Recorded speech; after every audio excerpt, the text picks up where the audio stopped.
ইরানে চলমান সরকার বিরোধী আন্দোলনে অংশ নেওয়া নাগরিকদের জন্য ৩ দিনের সময়সীমা বেঁধে দিয়েছে দেশটির প্রশাসন। জাতীয় পুলিশ প্রধানের পক্ষ থেকে জানানো হয়েছে, যারা প্রতারিত হয়ে বা না বুঝে বিক্ষোভে জড়িয়ে পড়েছেন তারা এই সময়ের মধ্যে আত্মসমর্পণ করলে শাস্তির ক্ষেত্রে বিশেষ ছাড় বা নমনীয়তা পাবেন।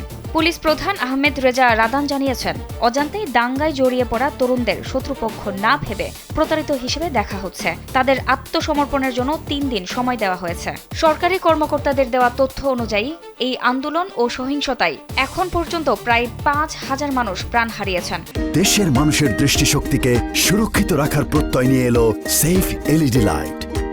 সরকারি তথ্য মতে প্রায় ৩,০০০ বিক্ষোভকারীকে আটক করা হলেও মানবাধিকার সংস্থাগুলোর দাবি এই সংখ্যা ২০,০০০ পর্যন্ত হতে পারে। গত বছরের ডিসেম্বরে অর্থনৈতিক সংকটের জেরে এই বিক্ষোভ শুরু হলেও দ্রুতই তা সরকার বিরোধী বিশাল এক আন্দোলনে রূপ নেয়।